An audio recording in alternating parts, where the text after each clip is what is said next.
Olá pessoal, bem, vamos dar continuidade na nossa disciplina de técnica de programação 2 e agora nós vamos ver um pouco mais sobre a biblioteca NumPy, tá? Bem, essa biblioteca a gente pode ter mais informações sobre ela bem aqui, tá? No numpy.org, tá legal?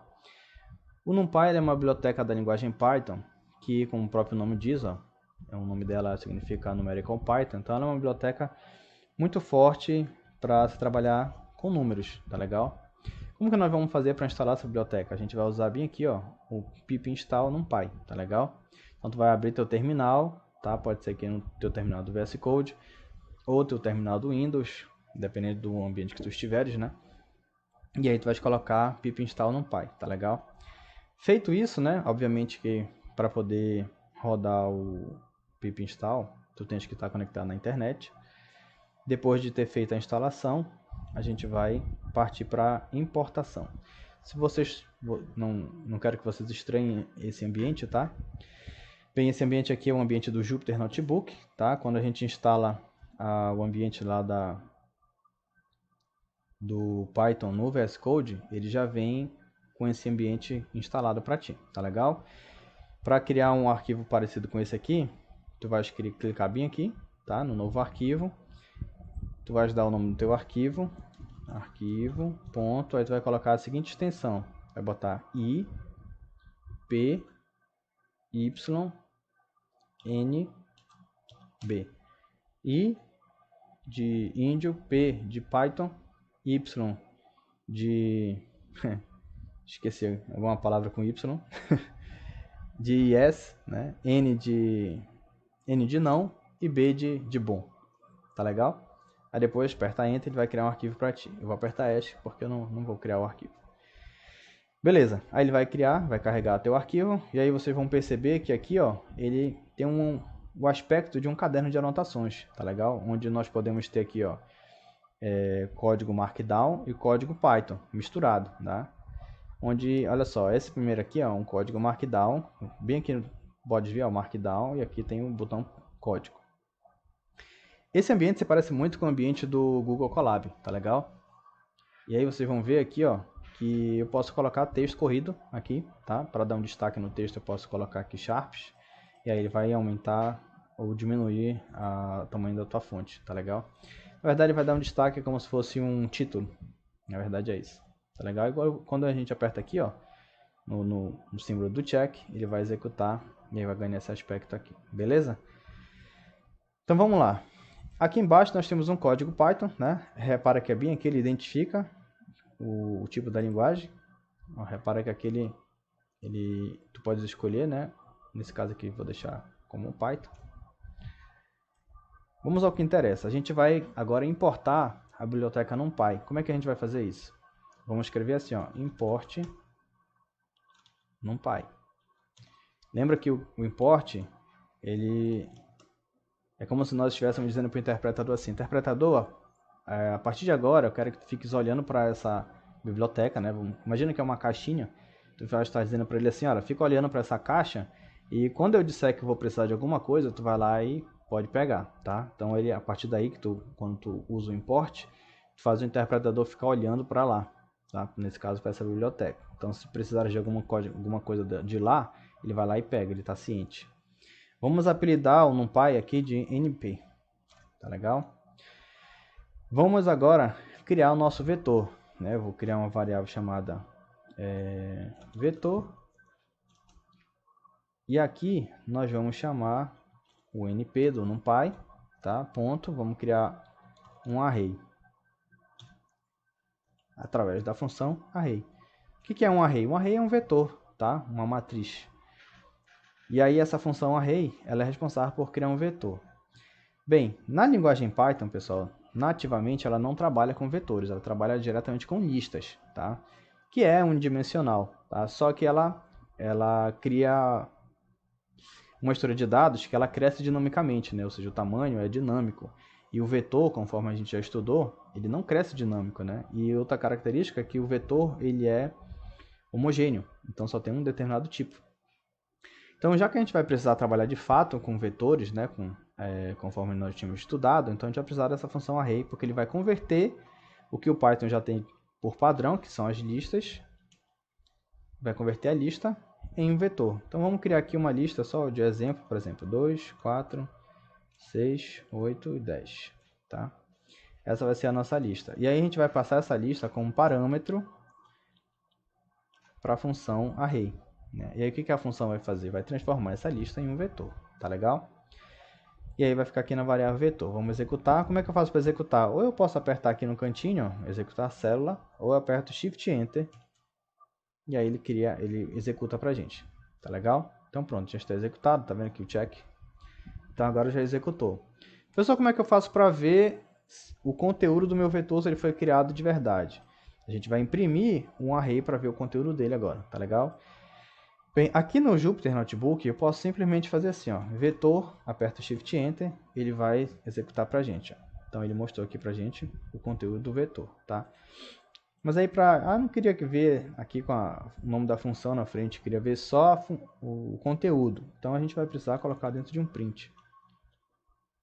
Print vetor. Shift Enter. Pronto, imprimiu pra gente aqui, ó.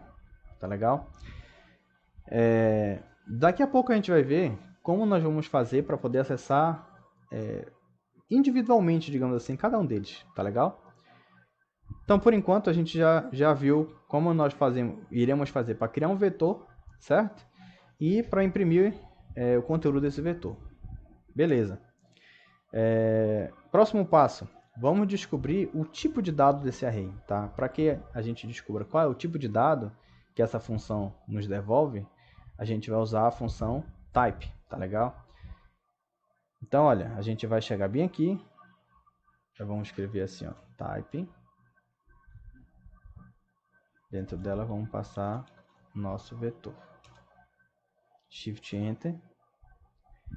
Pronto, já executou. Repara que ele devolveu para a gente dizendo que o tipo dessa variável vetor que nós criamos, né? Ele disse que ela é do NumPy, né? E é do tipo ND_Array. O que isso quer dizer? Quer dizer que ele vai criar um array, ou seja, uma matriz, né? De n dimensões. Tá legal? Então, no nosso exemplo aqui, nós estamos trabalhando com um vetor de uma única dimensão, né? Mas, então a gente já fica sabendo que eu posso utilizar essa mesma função para criar uma matriz bidimensional de linhas e colunas, tá? Nesse caso aqui, esse vetor, como você já sabe, ele é uma matriz linear, né? Então só tem uma dimensão. E aí, esse cara aqui, essa função, nós usamos, né, a função array, ele nos permite criar uma matriz de n dimensões, tá? Então por isso que a nossa variável é do tipo ND_Array, certo? Porque nós vamos poder, ela permite uma matriz de n dimensões. Então dando continuidade aqui, ó, a gente então já sabe qual é o tipo de dado da nossa variável vetor, né? Aí tu deve estar pensando, poxa, mas eu queria saber quais são os tipos de dados de dentro do vetor, né? Então vamos descobrir como é que a gente faz para ver o conteúdo, saber qual é o tipo de dado do conteúdo do vetor, né? É por isso que eu coloquei esses tipos aqui em cima, olha.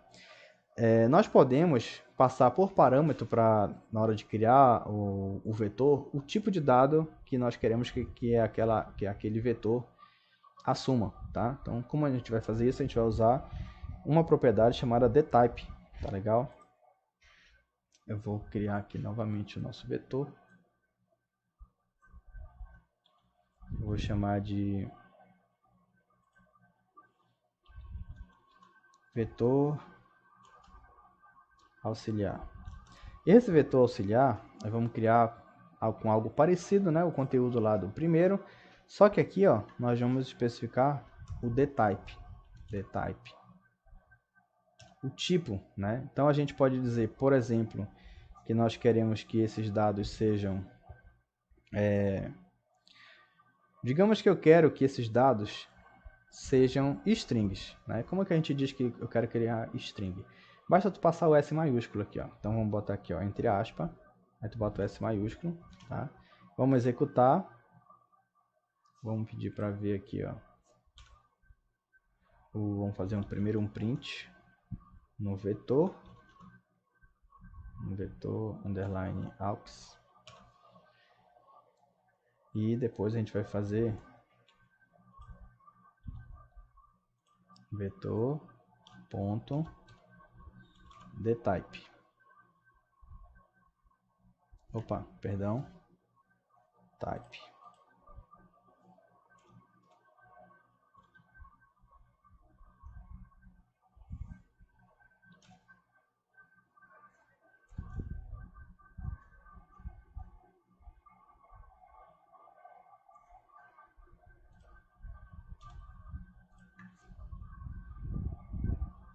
Ele é uma propriedade, então não tem parênteses. Só confirmar, é isso aí, uma propriedade. Vamos executar a célula que nós criamos um novo vetor, vetor aux. Então ele foi lá e criou, né? Repara que a gente disse que ele vai ser uma string, e ele botou todo mundo como string aqui, ó, né? E aí ele está dizendo que tem um B aqui na frente, que ele é B de byte, né? Tá indicando que tem um byte. Se eu quisesse botar aqui, por exemplo, 2.59, só isso. Aí ele vai entender que vai ter 1, 2, 3, 4 bytes, certo? Então ele vai dizer... Calma, ele só vai... Primeiro eu vou executar essa célula aqui, aí vocês vão ver o tipo de dado lá no dtype agora. Ó, S4, porque tem 4 bytes. Ó, 1, 2, 3, 4. Opa! Tá? Aqui tem 4. E aí o que é legal, ó, que vocês percebem que ele já, apesar de eu poderia ter feito assim também, olha. Digamos que eu vou dizer aqui, olha, só esse cara aqui eu vou botar como string. Os outros aparentemente são numéricos, né? Mas como nós estamos dizendo que ele tem que ser tudo string, lembra que o tipo de dado do vetor, o vetor só guarda um único tipo de dado, ele é homogêneo, então ele vai dizer que todos vão ser string também, ó. Repara que todos ficam entre aspas. E quando eu executo aqui, ó, né, ele diz que tem... ele é uma string de 4 bytes, né? Mesmo esses aqui, que não tem nada, ele já sabe lá que vai poder reservar mais um espaço para ele. Tá? Ó, beleza? Então esse aqui tem 4, então ele entende que os outros podem ocupar os 4 bytes também. Tá legal?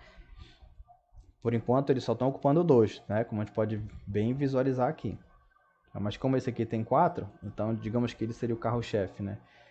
Só para não ficar na dúvida, digamos que alguém pense assim, ah, então eu tenho que estar... O primeiro que comanda? Não, não é o primeiro que decide. É o que tiver a maior quantidade de caracteres. Vamos executar. Aqui vai ter 1, 2, 3, 4, 5, 6. Então ele vai botar esse 6. É esse 6. Tá legal? Beleza, então já sabemos como descobrir o tipo de dado, né? Ou, na verdade, descobrir não. Determinar, né? A gente pode dizer aqui, olha, eu quero que seja string, vai ser string. E aqui eu posso checar qual é o tipo de dado daquele vetor. Então eu posso colocar qualquer um desses aqui, tá legal? Para poder representar. Vamos adiante. Vamos imprimir o número de dimensões que o array tem, tá? Vamos pegar aqui a nossa... Vamos trabalhar com vetor. Como esse cara aqui é uma propriedade, então basta botar assim, ndim, tá? Então a gente consegue saber, Shift Enter vai executar, ele vai dizer quantas dimensões tem o nosso vetor. Conforme a gente já esperava, como ele é uma matriz linha, o vetor retorna, o ndim, perdão, retorna uma única dimensão, né? Ou seja, o número de dimensões ndim é 1, porque um vetor só tem uma dimensão, né? Um array só tem uma única dimensão. Vamos verificar agora o que é esse shape aqui, ó. Vamos chamar o vetor.shape. Essa propriedade ela vai retornar para a gente o formato, digamos assim, da nossa matriz, tá? Nesse caso aqui, ele retorna, o formato que ele retorna é de uma tupla, né? Tupla é uma outra estrutura de dados que a gente vai estudar, só que ela, no caso da lista, que a gente também vai estudar futuramente, a lista ela é dinâmica, né? O tamanho dela é dinâmico. Já a tupla não, tá? Ela não é mutável, então ele fica sempre com o mesmo tamanho. Então ele retorna pra gente aqui o formato, vocês vão reconhecer que é uma tupla, porque ele bota entre parênteses, tá? E aí repara que ele bota aqui 5, porque só tem uma única dimensão, bota uma vírgula e ele não bota mais nada, porque só tem uma única dimensão, o shape. Perdão, o nosso vetor. Tá? Então o shape retorna o formato da nossa matriz, digamos assim. Tá? Ó, repara que isso aqui é uma tupla das dimensões do array. Tá legal? Se fosse uma matriz, por exemplo, nós tivéssemos duas linhas e, por exemplo, 5 colunas, né? Aí ele ia botar 2 e 5, 2 linhas e 5 colunas, tá legal? Então, continuando aqui, ó, vamos ver agora como a gente vai checar o número de elementos de um array, tá? Para eu saber o número de elementos do array, basta eu chamar essa propriedade size. Vamos chamar aqui, ó, vetor.size. Quando eu aperto Shift Enter, ele executa pra gente. Ó, tem 5. Como assim 5? Se vocês lembrarem lá, o nosso vetor ele tem 5 posições. Eu vou botar esse cara aqui dentro de um print, só para vocês possam ver. Lembrando que quem estiver executando em um script .py, tá? Só vai conseguir ver as saídas através do print. Por que eu consigo ver aqui no notebook, tá? No Jupyter Notebook? Porque é como se eu estivesse no terminal. Cada célula dessa aqui é como se fosse o terminal, né? Então é por isso que eu consigo ver diretamente. Então eu vou imprimir aqui. Primeiramente eu vou imprimir o vetor. E aqui embaixo eu vou fazer um outro print. Eu vou imprimir o vetor.size. Shift Enter para executar. Bora contar? 1, 2, 3, 4, 5. Tem 5 elementos aqui dentro. E aí o size retorna justamente o número de elementos, 5. Tá legal? Uma outra forma da gente também verificar o tamanho, né, de um vetor, a gente vai usar a função len, tá legal? Vamos chamar aqui, ó. Nesse caso a gente tem que chamar a função e passar como parâmetro da função o vetor. E aí, ó, quando a gente pede para executar, Shift Enter, ele retorna 5. Tá legal? Então, uma outra forma de a gente chegar ao tamanho. Tá legal? Bem, agora, já caminhando para o final, vamos acessar os elementos individuais de um array, né? Nós vimos que, acabamos de ver aqui, ó, que basta colocar o vetor todo dentro de um print, a linguagem Python já devolve para a gente o vetor todo, né? Só que vai ter situações que vocês vão precisar acessar uma determinada parte individual do vetor. Então, como que a gente vai fazer isso? Para isso, a gente vai acessar através do índice, né? Conforme a gente viu lá na teoria, a gente pode acessar o elemento do vetor através do índice. Então, para isso, ó, vamos botar aqui um print. Aí eu vou chamar aqui o nosso vetor e eu vou dizer para ele, olha, imprime para mim a primeira posição do vetor, tá? Quando eu aperto Shift Enter, ele vai devolver 2, né? Que é a primeira posição do vetor, a posição 0. Eu posso fazer isso com a segunda posição do vetor. Posso fazer com a terceira posição do vetor. Ó, ele vai imprimir o 2, 4 e o 6. Né? 2, 4 e o 6. Então, através do índice, eu estou acessando a posição individualmente. Aí, uma coisa legal da linguagem Python, por exemplo, eu posso fazer a leitura de trás para frente. Por exemplo, eu posso chegar bem aqui, só para exemplificar, vamos botar aqui 4. Aí ele vai mostrar a quarta posição. Vai ser 0, 1, 2, 3, 4. Então ele vai imprimir aqui a última, né? Vai imprimir 10. Deixa esses caras 0 aqui por enquanto, já a gente muda eles. Então ele vai botar 2, 4 e o 10. Aí botou tudo 2 porque repetiu o 0, né? O que eu quero mostrar é que a gente pode fazer a leitura de trás para frente. Por exemplo, se eu quiser acessar a última posição, né, do vetor, a gente vai fazer assim, ó, menos 1. Então ele também vai imprimir 10 aqui. Uma outra maneira da gente fazer, né? Ó, botou o 10 de novo aqui, ó. Bem, então se eu posso ir de trás para frente, né, considerando menos 1, então a penúltima posição vai ser o menos 2. Né, e a antepenúltima vai ser o menos 3. Vamos ver? Tá aí, ó. 2, 4, 10. Primeira, segunda e última. Né? A outra forma de a gente acessar a última é o menos 1. Menos 2 é a penúltima. E o menos 3 é a antepenúltima, que é o 6. Ó. Vamos ver aqui, ó. Última, 10, penúltima e antepenúltima, que foi o 6. Tá legal? Dessa forma a gente consegue, então, fazer a leitura de trás para frente. Tá legal? Deixa eu tentar colocar como comentário isso aqui, né? Que pode ser interessante. Entender que isso aqui nós estamos lendo de trás para frente. O vetor. Deixa eu colocar os comentários aqui. Essa aqui é a penúltima. Essa aqui é a última. Tá? Ó, já que a gente já está mostrando aqui, né? Deixa eu aproveitar para mostrar o seguinte. Então, tipo, nós poderíamos fazer assim também. Opa. Nós poderíamos fazer um print. Vamos chamar aqui o próprio vetor. E aí, eu quero acessar a última posição do vetor, né? Eu posso fazer isso botando aqui dentro, por exemplo, a função len. Vai ficar um pouco grande, mas só para que vocês possam ver como a gente pode brincar com a linguagem. Vetor. Né? Estou passando o vetor. Opa, não é vetor, é vetor. Estou passando o vetor para função tamanho, né? E aí esse cara aqui ele vai retornar para a gente o que? É tamanho 5, né? Então ele vai retornar 5. Então isso quer dizer que ele vai dar um erro bem aqui, né? Bem aqui vai gerar um erro. Erro. Por quê? Porque não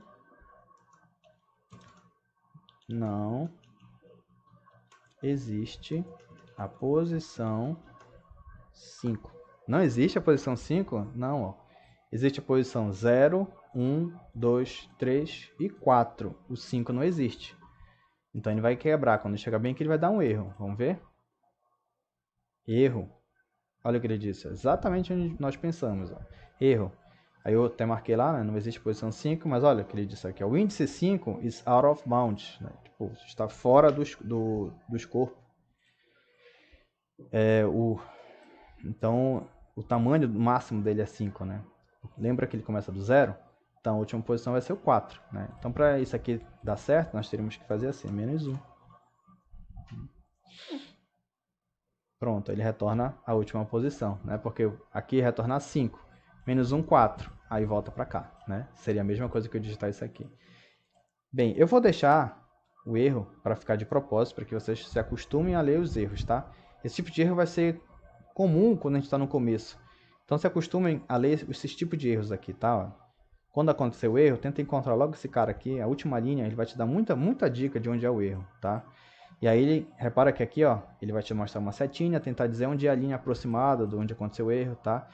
Nesse caso aqui, é o nosso comentário, tá? Não se confunda. Nós já sabíamos que o erro ia acontecer, então deixamos lá. Eu vou deixar o erro de propósito aqui para ficar registrado. Vamos agora varrer o vetor item por item. Como que nós vamos fazer isso? Nós vamos precisar de uma estrutura que nos ajude a repetir, né? A gente já viu que a gente pode fazer o print, ó, dessa forma. Aqui, né? Eu posso acessar o vetor item por item. Basta eu saber o índice dele, né? Poderia fazer assim, né? E aí, colocando aqui a posição 0, posição 1, posição 2, posição 3 e a posição 4. Pronto, varri todo o vetor, né? Só que dessa forma, não é muito elegante e nem muito inteligente, né? Também, porque, imagina, se hoje o vetor são 5 posições, se amanhã for crescer para... o escopo do nosso problema tratar de um vetor de 200 posições, vai ficar muito gigante, né? Não vai dar. 200 é um número muito alto. Então a gente precisa de uma estrutura que nos ajude a repetir, né? E uma quantidade que a gente já sabe quantas vezes vai repetir. Então para isso a gente vai usar um laço for, né? Vamos chamar aqui for, vamos usar uma variável i para ajudar a controlar as iterações. Vamos chamar a função range, que é para ele devolver para a gente um intervalo, né? Então o i ele vai assumir os valores deste intervalo que o range vai devolver. Como a primeira posição do vetor é o 0, então a gente quer que comece de 0. E como o tamanho do vetor é 4, né, então a gente sabe que o range ele retorna, considera um intervalo aberto, né, o final, então vamos botar 5, porque aí ele vai até 4, né, ele não considera o 5. Vamos botar aqui 2 pontos. Então aqui só para lembrar, ó, ele vai retornar para a gente o seguinte. Ele vai retornar 0, 1, 2, 3, 4. Por que ele não retorna o 5? Porque o range ele retorna 0 até o 5, mas ele considera que o 5 é intervalo aberto. Então ele não inclui o 5 na contagem, beleza? Então aqui, ó, vamos ajeitar a tabulação para ele entender que o print está dentro do laço. E aqui, ó, não vale mais a pena a gente fazer o controle desse índice manualmente, né? A gente já tem uma variável que vai ajudar a gente a controlar as iterações, que vai também ser a mesma coisa que controlar esses índices. É a variável i, né? Porque o i, ó, repara que o i vai assumir 0, né? Então aqui vai ser a posição 0.